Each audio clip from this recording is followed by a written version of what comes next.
time is 9:25 p.m. Good evening. The news headline. Kanu, counsel to Ipob leader reveals reasons DSS stop American lawyers from visiting. Ejiofo, lead counsel to Nnamdi Kanu, has slammed officials of the Department of State Services for stopping lawyers from visiting the Ipob leader. According to the counsel, the lawyers were said to be denied access to Kanu because the DSS official assigned to receive them was absent. This was contained in a Facebook post of Ejiofo, the lead counsel to Nnamdi Kanu, that the reason why the DSS officials stopped them from seeing Nnamdi Kanu was ridiculous. He, however, alleged that the visitation took another dimension because of the presence of an American lawyer, Mr. Bruce Fein. He explained that the security police had been informed of their visit, adding that no individual was specifically assigned to receive the lawyers during previous visits. His post read, "Yesterday, court ordered visits to our client Onyedu Mazi Nnamdi Kanu was aborted by the officials of the State Security Services on a reason we find extremely ridiculous." Following the arrival of Mr. Bruce Fein, a foremost American-trained constitutional law lawyer and Ipob's attorney in the United States of America, the game obviously took an interesting twist. Despite our notification to the service, in line with the existing protocol and in compliance with the court-ordered guideline, the officials of the Department of State Security Services came up with an excuse that the person assigned to receive us during yesterday's visit was on a special assignment, and as such, the visit cannot be conducted. This is not only ridiculous, but a clear violation of the court order on the guideline for visiting our client, Onyedu Mazi Nnamdi Kanu. For the records, we have been consistently visiting our clients on the specified days and time of the week, and there hasn't been any time we were denied access to him on the ground that an individual assigned to receive us was not available. Needless to mention that no one individual has been specifically assigned to receive us on any of the visits. They are fully aware that the visit takes place every Monday and Thursday. Thankfully, we have another date for Monday, and we do hope that this individual will be available on Monday to receive us, whilst we have taken steps to formally bring this latest infraction to the attention of the courts. And the analysis is quite simple. We know that Nnamdi Kanu has actually been at the DSS facility after being extradited from Kenya. The federal government has actually been on top of the case to make sure that Nnamdi Kanu does not get justice. And this has actually been a very big issue between the legal representatives of Mazi Nnamdi Kanu and the federal government.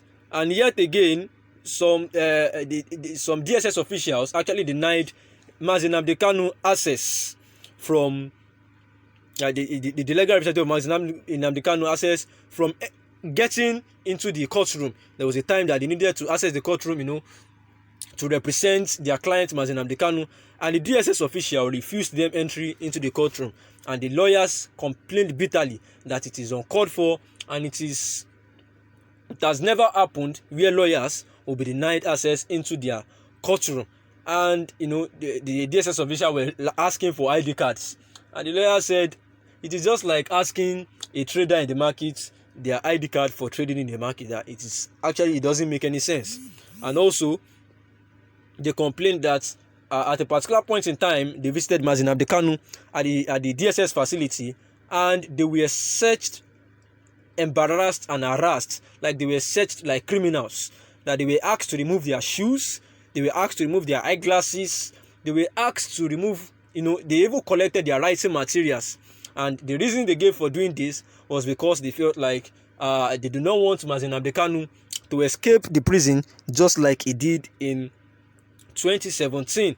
And that was why they were actually doing that kind of rigorous search. And the lawyers seriously complained that it was uncalled for and it was inhumane for the DSS officials to have treated them in that manner, and that they are going to make sure that they take legal steps to address such issues. And yet again, the legal representatives of Mazi Nnamdi Kanu actually received one of their legal representatives who is representing Mazi Nnamdi Kanu in the United States of America. And he came back, he visited Abuja from United States so that they can discuss the way forward about the crime of which Mazi Nnamdi Kanu has actually been charged for illegal possession of arms, treasonable felony and the likes like that. So, and he's waiting for trials now on that charges. And the lawyer came from United States of America to make sure that they look for ways around to address this issue. And the legal representative by name is Mr. Bruce Fain. And on his arrival, they visited the DSS facility to see Mazi Nnamdi Kanu. And by the time they got there, the DSS official actually said that the person that was meant to receive them to see Mazi Nnamdi Kanu was actually on a special assignment, and for that reason they will not be able to see Mazi Nnamdi Kanu. And the legal representative of Mazi Nnamdi Kanu in Nigeria, which is Ejiofo, the lead counsel, actually said it was actually ridiculous, that this was not the first time that they will be visiting Mazi Nnamdi Kanu, and there was nothing of such saying that this is a particular person will be the one to receive them to see Mazi Nnamdi Kanu. It has never been like that, and they are very sure that this was a game by the DSS officials, rightly because they know that the person visiting Nnamdi Kanu was actually a constitutional law lawyer of the American, he was trained in America and one of the foremost in America. So they felt like that was why they actually, took that interesting twist, and that despite that they have given them a formal notification to the service in line with the existing protocol and in compliance with the court, because the court actually gave them that order and that space to to visit Mazi Nnamdi Kanu on Mondays and on Thursdays. And for the fact that they can actually come up with that kind of story, which is quite unprofessional, is actually ridiculous and a clear violation of the court order on guidelines for visiting their clients. Needless to mention, they said that no one individual has been specifically assigned to receive them in any of these visits, and they are fully aware that their visits used to take place on Mondays and Thursdays. So the lawyers actually said that no problem, that they are happy that it is going to be another Monday soon, and by the time they get there, they hope that the individual in their words will be available to receive them, and they have made sure that they have taken latest infraction to get the attention of the court about this same issue. Good evening, thanks for listening. The time is 9:03 p.m.